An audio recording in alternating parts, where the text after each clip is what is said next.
அன்பு சொந்தங்களே, அன்பு உறவுகளே, எப்படி இருக்கீங்க? நல்லா இருக்கீங்களா? இந்த காலையில் கர்த்தர் உங்களோடு பேச போகிறார். ஆம், கர்த்தருடைய பிள்ளைகளே, இயேசு உங்களை நேசிக்கிறார்.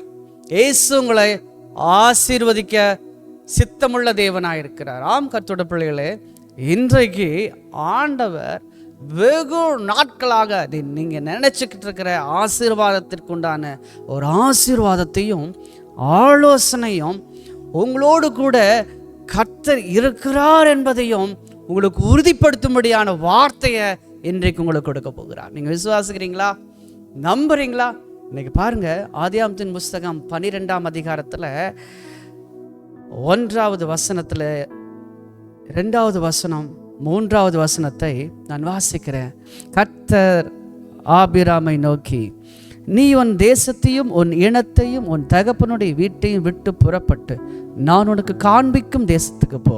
நான் உன்னை பெரிய ஜாதியாக்கி உன்னை ஆசீர்வதித்து உன் பேரை பெருமைப்படுத்துவேன்.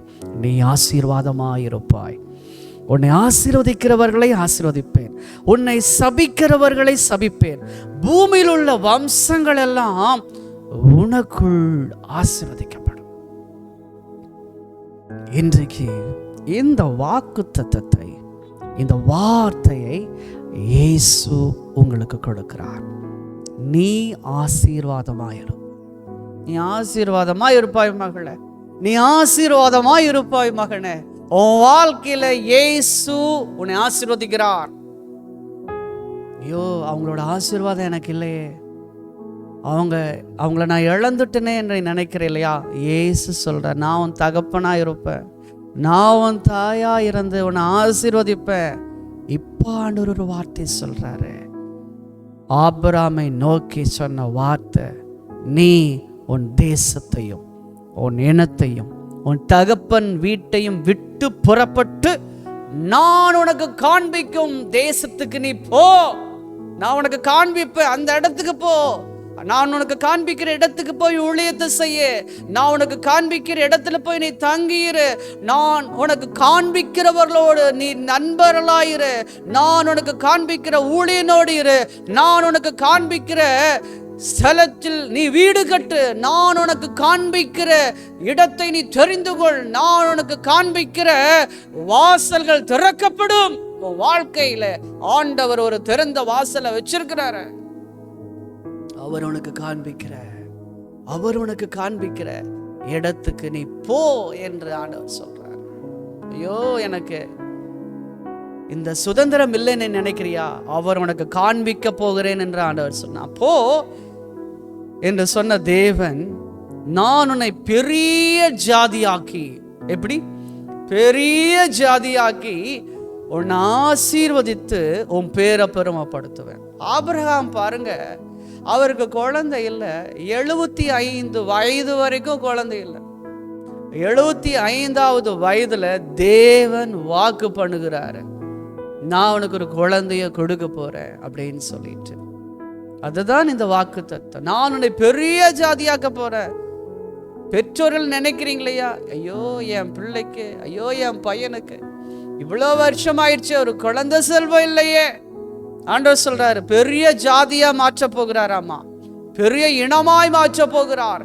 அப்படின்னா என்ன அர்த்தம்னா, நிச்சயமாய் குழந்தை செல்வத்தை கொடுப்பேன், குழந்தை பாக்கியத்தை கொடுப்பேன் என்று ஆண்டவர் சொல்றாரு.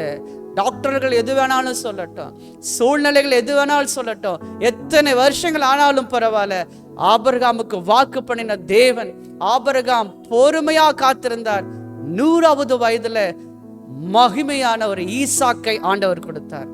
அதுக்குன்னு 100 வயசு வரைக்கும் நான் காத்திருக்கணுமா அப்படின்னு நீங்க கேட்காதீங்க.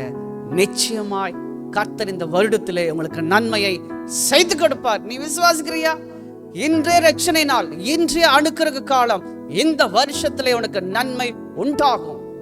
பாருங்க, கர்த்தருடைய ஊழியத்தை டிவியில நாங்க செஞ்சுட்டு இருந்தோம். ஒரு டிவியில நாங்க பேசிட்டு இருக்கிறோம், நானும் என் மனைவியுமாய் பேசிக்கொண்டிருக்கிறோம். அப்பொழுது ஒரு சகோதரி அந்த டிவி நிகழ்ச்சியை பார்த்து எங்களுடைய நம்பரை, செல்போன் நம்பரை குறித்து கொண்டார். அவங்க மாமியார் என்ன செய்யறா, உனக்கு குழந்தை செல்வம் இல்லையே என்று சொல்லி அவமானப்படுத்தி, என் பையனுக்கு இன்னொரு கல்யாணத்தை நான் செஞ்சு வைக்க போறேன், நீ போ, உன்னுடைய தாய் வீட்டுக்கு போ, செத்து போ அப்படின்னு சொல்லியாச்சு. இப்ப என்ன நடக்குது? அந்த பொண்ணுக்கு பாதை தெரியல, ஆனா ஒருத்தர் தெரிந்தார், இயேசு மட்டும் அந்த பொண்ணுக்கு தெரிஞ்சிச்சு. சரின்னு சொல்லிட்டு அவள் குறித்து வைத்திருந்த நம்பரை எழுதி எங்களுக்கு ஃபோன் செய்தார். நாங்கள் குடும்பமாக ஜெபித்தோம். கர்த்தரோட வார்த்தை அந்த பொண்ணுக்கு போச்சு. என்ன நடந்துச்சு தெரியுமா? இன்னும் 3 மாதங்கள்ல கர்த்தர் உன்னை கருத்தரிக்க செய்ய போகிறார். அந்த அதிசயத்தை உனக்கு ஆண்டவர் செய்து கொடுக்க போகிறாரு, கவலைப்படாது என்று கடவுளுடைய வார்த்தை தீர்க்க தரிசனமாய் புறப்பட்டது. நாம் கர்த்தருடைய பிள்ளையே, இன்றைக்கும் அந்த பிள்ளை இப்போ அந்த சாட்சி எப்படின்னு சொல்லி கேட்டீங்கன்னா, எந்த மாமியார் உதறி தள்ளினாங்களோ அதே மாமியார் தன் மருமகளை சேர்த்து கொண்டார். குழந்தை செல்வம் உண்டாச்சு, சந்தோஷமா இருக்காங்க. 1க்கு 2 குழந்தைகள் ஆண்டவர் கொடுத்து கணவன் மனைவியாய் பிள்ளைகளாய் ஆண்டவருக்கு நன்றி செலுத்துகிறார்கள். கர்த்தர் இயேசு உங்களை வெட்கப்பட விட மாட்டார். அவன் அந்த பொண்ணு சொன்ன ஒரு காரியம், தனி மரமா நிற்கிறேன், நான் தற்கொலை செஞ்சு போகணும்னு நினைச்சிட்டு இருக்கிறேன், என்னுடைய நம்பிக்கையே இல்லை என் வாழ்க்கையில.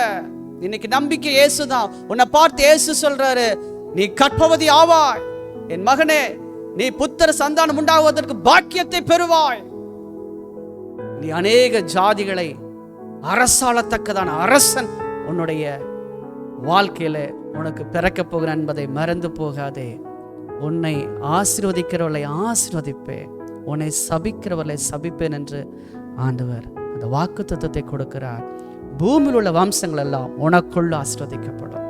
பாருங்க, இந்த வார்த்தையை கேட்கிறவர்களை இயேசு கிறிஸ்து சொல்றாரு, என் வார்த்தையை கேட்டு அதன்படி நடக்கிறவங்களே என் சகோதரரும் என்னுடைய தாயாருமா இருக்கான்னு இயேசுப்பா சொல்றாரு. அந்த வார்த்தையை கேட்ட விசுவாசத்தினா ஆண்டவர் உனக்கு கொடுக்கக்கூடிய நன்மைகளை நீ பெற்றுக்கொள்வாய். இன்றைக்கு இயேசு உன்னை ஆசீர்வதிப்பேன் என்று சொல்கிறார். நீ ஆசீர்வாதமாய் இருப்பாய். God bless you. God be with you. நாளை சந்திப்போம். இது உங்கள் நேசர் சந்திக்கும் நேரம்.